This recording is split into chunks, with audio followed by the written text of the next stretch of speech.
분노와 증오, 경계선 환자를 대상으로 한 정신치료에서 공통으로 나타나는 현상 중 하나는 환자가 자신의 감정을 치료자에게 배설 또는 떠넘겨버림으로써 자신의 긴장감을 없애려 한다는 점이다.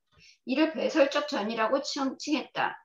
신경증 환자는 초자 자리를 치료자에게 투사하는 경향을 보이는 반면 경계선 환자는 병든 또는 나쁜 자의 모습을 원초적이고 분열된 형태로 치료자에게 투사한다.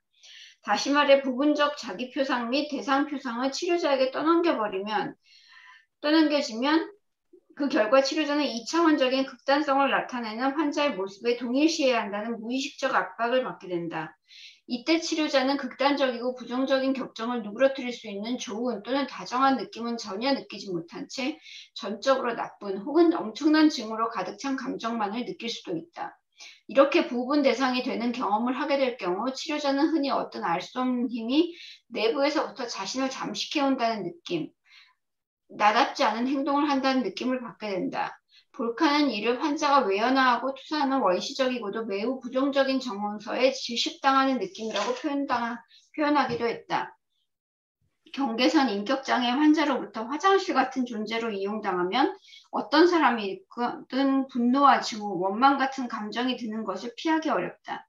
환자의 자살 위협으로 인해 인질로 붙잡힌 것처럼 옴짝달싹하지 못하거나 밤늦게 걸려오는 전화로 인해 방해를 받거나 일반적이지 않은 치료를 원하는 끊임없는 요구를 받다 보면 폭발할 것 같은 격렬한 분노가 유발될 수도 있다. 무력감과 무가치함, 경계선 환자는 치료자의 노력을 평가절하하는 경향이 있다. 또한 자신의 요구가 충족되지 않고 좌절되면 눈 깜짝할 사이에 이상화 전이에서 경멸적 전이로 이동할 수도 있다. 그들은 부분을 전체로 일반화하는 사고방식에 몰두하는 측면이 있어서 누군가가 사소한 잘못 하나만 저질러도 전적으로 나쁜 사람으로 간주하기도 한다. 이로 인해 치료자는 스스로 아무것도 할 수 없다는 미숙하고 무능하며 무력한 기분을 느낄 때가 많다. 이러한 형태의 역전이는 환자가 치료자의 취약한 부분을 파악한 후 의도적으로 그 약점을 계속해서 건드리는 것에 능숙할 경우 더 심하게 나타난다. 자신을 평가절하하는 공격에 의해 심각한 고통을 받는 치료자는 공공연하게 방어적이거나 요구적 자세를 취하게 되는 경우가 많지만 그 내면은 무력하고 무능하다는 감정이 선명하게 자리하고 있다. 여기서 하나 좀 보완 설명 드릴 것은 누군가가 사소한 잘못 하나만 저질러도 전적으로 나쁜 사람으로 간주한다. 이제 이 얘기가 영어 표현으로는 그걸 이게 라틴어로 파스 프로 토토 띵킹이라고 표현을 했어요. 파스 프로 토토 띵킹이라는 게 부분을 가지고 전체로 여긴다는 얘기죠.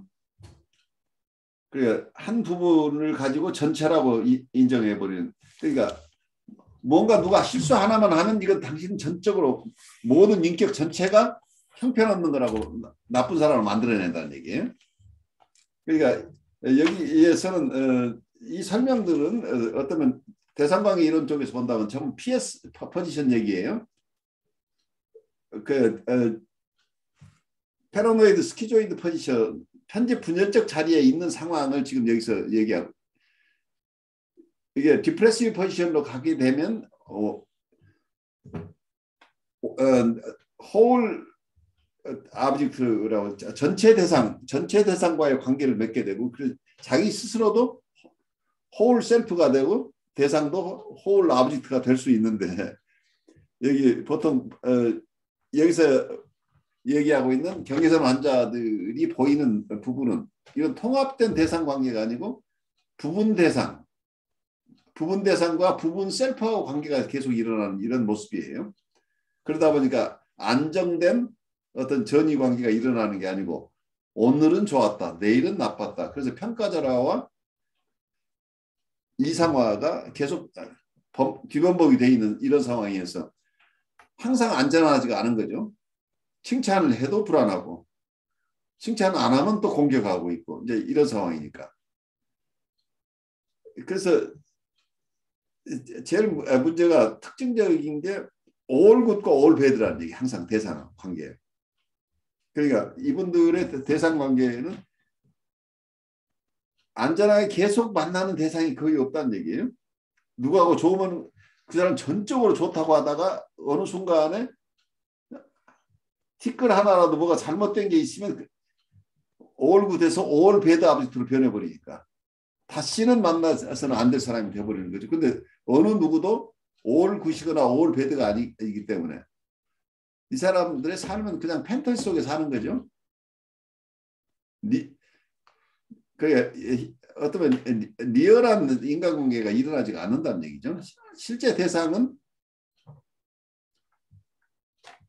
올굿도 아니고 올배드도 아니고 좋은 점과 나쁜 점을 가지고 있는 대상들인데 어느 한 사람은 올굿 역할을 하라고 그러고 어느 한 사람은 아주 올배드라고 해서 배척하고 이제 이런 상황이니까 이분들이 이 세상을 살아가는데 건강하게 다른 사람과 관계를 할 수가 없게 된다는 얘기죠. 애들도 그러잖아요. 애들도 어떨 때는 화가 나면 엄마가 뭐 하나만 잘못해주면 엄마가 다 나쁘다고 좋은 점이 하나도 없다고 하는 거가 이제 애들이잖아요.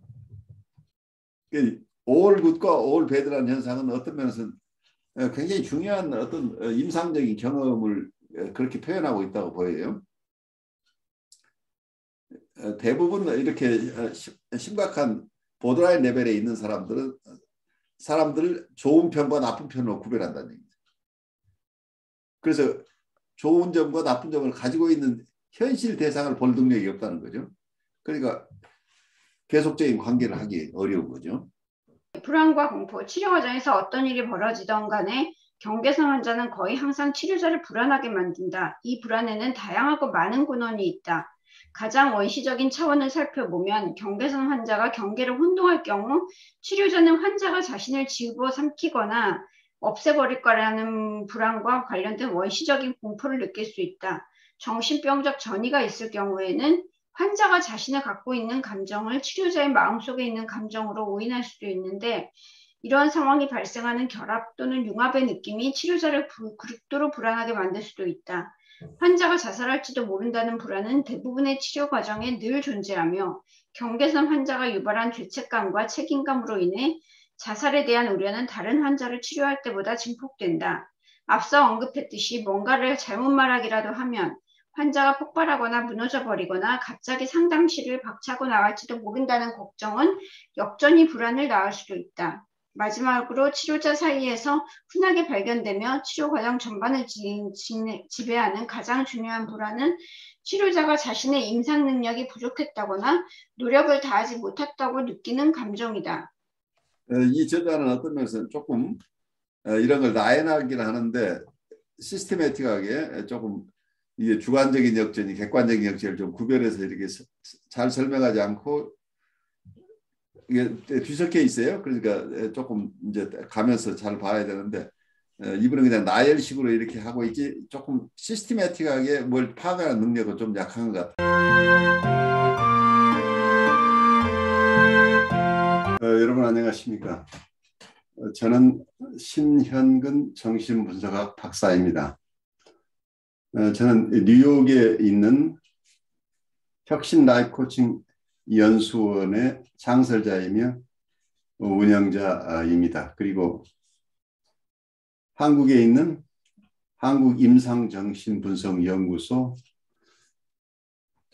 공동소장으로서 정신분석가들 양성에 주력하고 있습니다. 여러분과 함께 공부할 과목은 정신분석적 인간 이해입니다.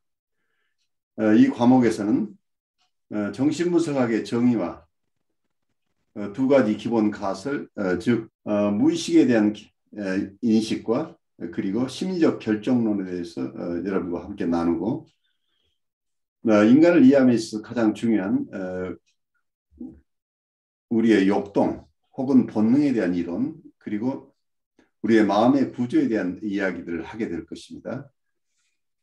이를 기반으로 원본능과 자아를 어떻게 구별할 것인가 그리고 자아는 어떻게 발달하는 것인가 그리고 자아와 원본능 간의 갈등이나 대립이 있을 수 있는데 이 자아가 스스로를 방어하는 여러 가지 기능이 있는데 이 자아가 가지는 방어 기제들은 어떤 것인가 하는 얘기를 나누면서 자아의 발달에서 가장 중요한 대상관계를 어떻게 이해할 것인가. 그리고 대상관계가 발달함에 따라서 초자가 발달하게 되는데 초자의 발달 과정과 그 기능에 대해서 이런 거 함께 나누고 그리고 정신분석이 무의식의 세계를 기반으로 하기 때문에 실수와 재치 그리고 꿈에 대해서 함께 공부하겠습니다.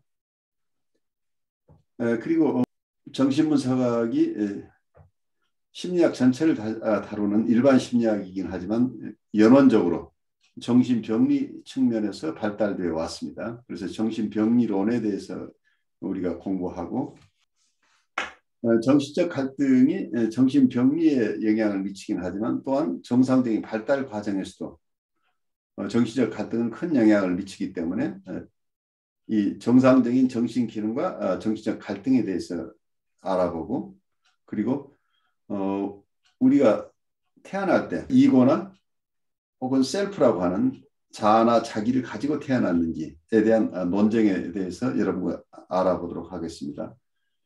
그리고 저는 정신분석에는 다양한 학파들이 있는데 이 다양한 학파들을 각각 독립된 것으로 보지 않고 다양한 정신분석들을 정신분석에는 큰 틀 안에서 통합해야 내야 될 필요가 있다고 봅니다. 그래서 통합적인 정신분석이 왜 필요한가 하는 얘기를 우리가 나누게 되겠고 그리고 정신분석 자체가 영성과는 어떤 관계에 있는지 우리 인간 발달을 중심으로 인간을 이해한다고 할 때 정신분석과 영성과는 불가분의 관계에 있다고 봅니다. 이런 다양한 측면들을 여러분과 함께 공부할 수 있기 바랍니다.